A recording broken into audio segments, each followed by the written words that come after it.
Hi guys, welcome to my channel. My name is Kyra and today is my month in review for August.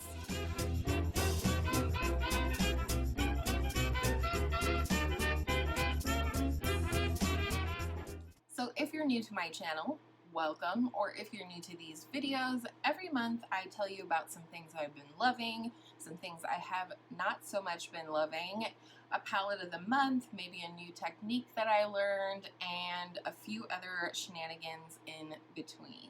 So let's go ahead and start at the bottom. I like to go ahead and get rid of the bad news first, and I only have two this month, but one is quite disappointing.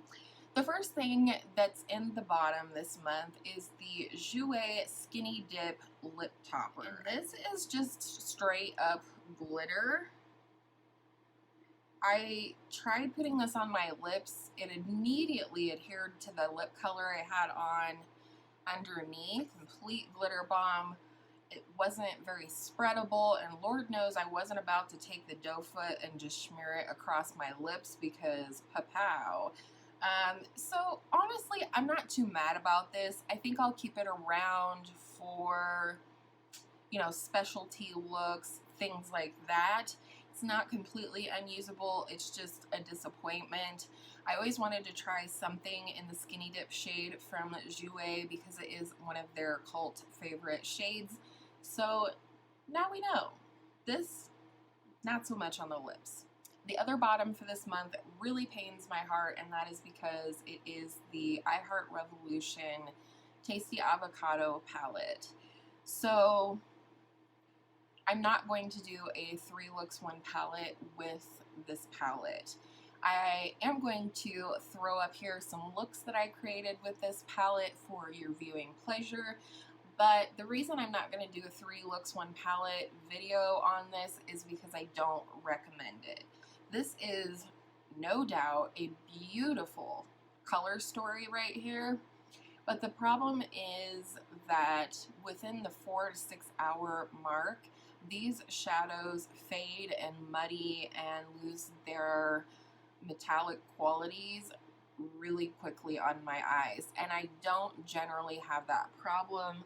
I always prime my lids all the way up to the brow with my Urban Decay primer potion, and setting, not setting didn't seem to make a difference with this, and that's really unfortunate because I do love this color story. Now if I'm just going out to dinner and gonna do a fun eyeshadow look, yep, gonna use this. I'm just gonna have my makeup on for a few hours, let's say, and then I'm going to come home, I would use this. But it is limiting knowing that I can't wear this on my eyes all day, which was a really huge bummer to me. So it is a beautiful palette. I will continue to enjoy it. Definitely going to let my daughter play with this now that I'm done and not going to review it on my channel. But that's my story and I'm sticking to it. I hope other people have better luck. I don't know why this particular one is fading on my eyes. All I can say is that I do seem to have an issue with drugstore eyeshadows fading on my eyes incredibly quick. So take that for what you will, and that's all the bad news for this month. If the lighting looks wonky, it's because I'm not using my studio lighting today. It is too freaking hot. There we go. Hopefully I look good anyways. I'm kind of loving this look today. Anyhow, let's go ahead and talk about my favorites for the month. And these are all pretty new to me. Sometimes I feature things that I've had for a long time, and sometimes I feature things that I've just been loving, whether they're new or old. So starting with skincare, I got a fabulous recommendation from my bestie Jess. Whoop. And she's been talking about this moisturizer for quite a long time. I don't know why I've never picked it up, but it's the Neutrogena Hydro Boost Water Gel with hyaluronic acid. It is a blue color. I wish I could describe the scent. It just smells like something almost from my childhood, maybe like a soap or something that my mom used. but it smells wonderful. Like, I look forward to the smell. It's not overwhelming to me. It's a nice, soft, clean scent. But I absolutely love this. I'll be interested to see if this is enough moisturization for my skin at night during the colder and drier months for my skin. But for right now, this is a very lightweight water gel consistency, and it kind of reminds me of the Belief True Cream Aqua Bomb. I believe that one's blue as well. It reminds me of that, but I like this better for my combo skin. It's very light, it absorbs very quickly, it sits beautifully under makeup, and I have that under my makeup now, or mostly I use this for a night cream to trade off with my watermelon sleeping mask. So I do highly recommend this. It's creeping up in the price, I feel like, for drugstore. I'll put the price on the screen. I was a little surprised when I went to pick this up at Target and saw the price on it, but it is a beautiful product, and I will happily pay the price again because I love this. Alright, next is a primer, and I'm not a big primer girl. I mean, I wear it, but I'm like not always into trying the newest, latest primers. And this one, though, I knew I wanted to try, and the opportunity arose, and I picked up the e.l.f. Poreless Putty Primer. I actually have tested this up against the Tatcha one. I have a little tiny sample of the Tatcha one, and the Tatcha one is nice, but this seems to work better for my skin. It's just a soft, peachy shade. There's no smell. The Tatcha one has a very, very faint scent to it, but I really like this. How I've been using this is actually in conjunction with a product I believe I mentioned last month, and if I didn't, it's a favorite for this month. It's the e.l.f. Oil Control Primer Mist. And how I use this, I spray 4 spritzes of this into my hands, rub them together, apply that to the face, let it dry, which happens very quickly. And then I go in with the e.l.f. primer in the areas where I need smoothing, which is the forehead, the nose, sides of the nose, and then around the mouth. And I let that set really well. Usually take a little break, and then I go in and apply BB cream, foundation, what have you. And I just love how my skin looks with this on. I wish I had worn it today. I wore it earlier when I filmed a different video, and then I just slapped this face on for this video. But it turned out pretty good, if I do say so myself, and I highly recommend this. Like I said, for my skin, I actually prefer this to the Tatcha one, which is fantastic because I actually did, in the crazy cobwebs of my mind, consider purchasing the Tatcha one at some point. So, and then the hunt for a semi-perfect concealer has finally given me something worth using. I know, dramatic, but this is the Milani Conceal and Perfect. I have mine in the shade Light Vanilla, and I love this. Kelly Gooch compares this to the Too Faced Born This Way concealer that a lot of people love. I personally haven't tried that one other than like a foil sample. It claims to be a long wear concealer, and I would agree with that. I think of everything that I've tried, it shows my fine lines the least. It doesn't look dry under the eye, and it is full coverage. I don't know if you'll be able to see, the lid is kind of luxe. It's like black, but it has this glass encasing it. I just think it looks like a really nice concealer. It's very inexpensive. I just got lucky that I found a shade that I thought would work for me, and I highly, highly recommend that you try this, especially if you were interested in the Too Faced Born This Way, which I always have been. Maybe try this one first because I think you're going to like it, and it's way cheaper.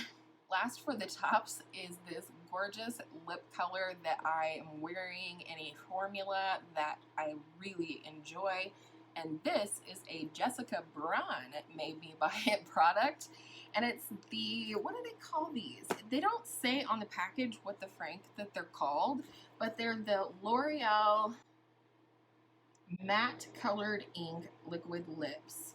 I have two shades here. One is I Choose, a beautiful warm rose shade, and then the one that I have on is I Represent. And I definitely think if you wear this out and about, you are going to represent something.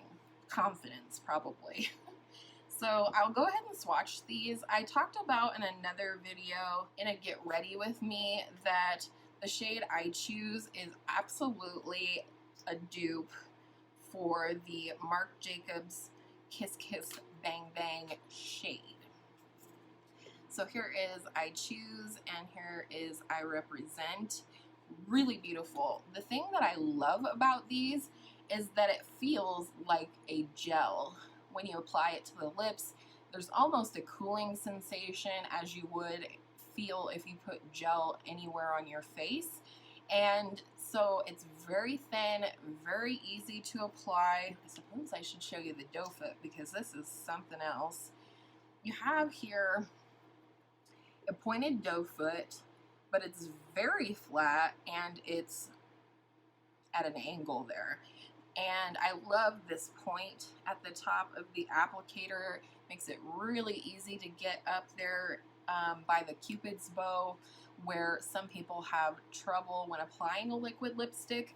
These are very, very user-friendly in terms of application for a liquid lipstick. But the other thing that I love about this is while they dry down completely, okay, maybe not completely, nearly completely.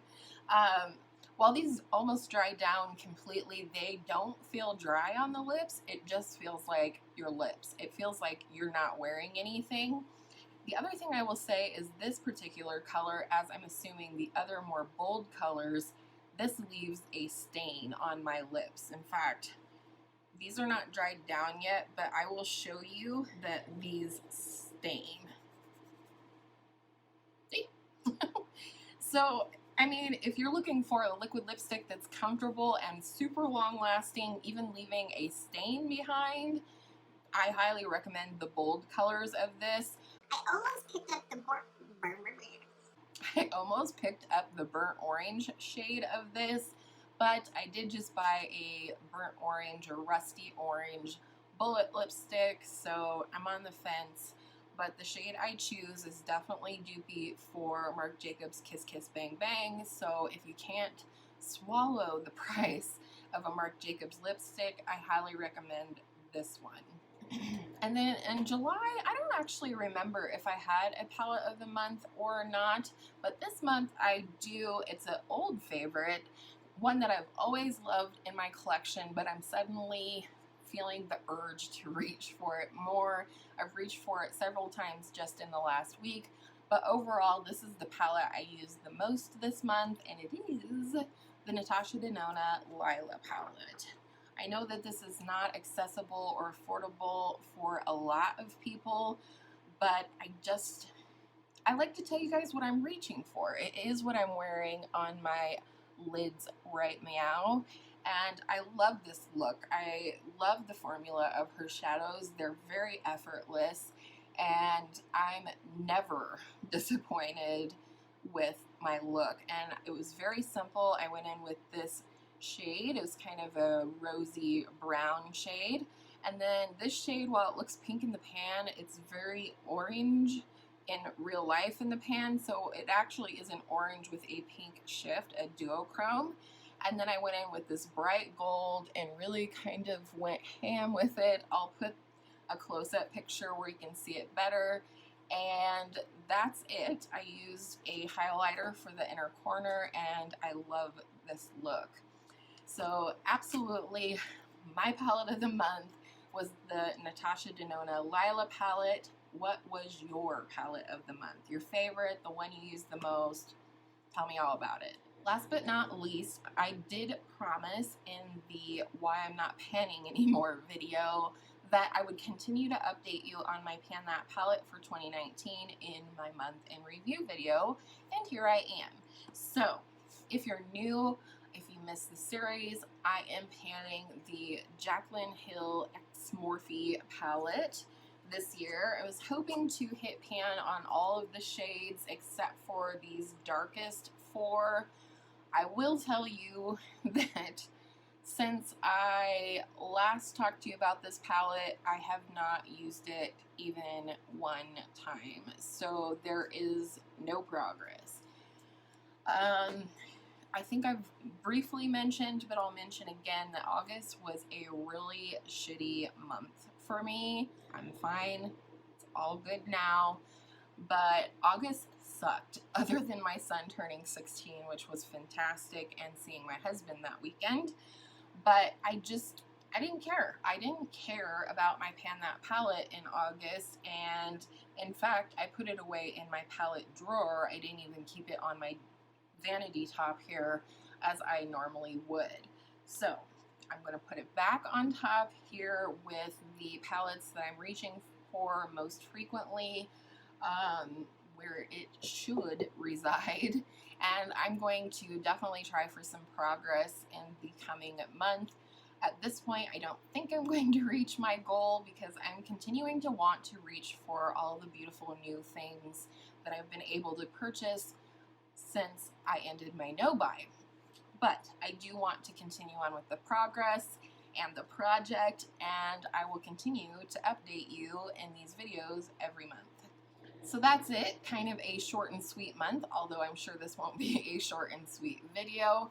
I hope you guys enjoyed the video today, and I want to thank you for spending a little bit of time with me here. And with all of that said, I hope all of your makeup days are absolutely beautiful makeup days, and I will see you in my next video soon.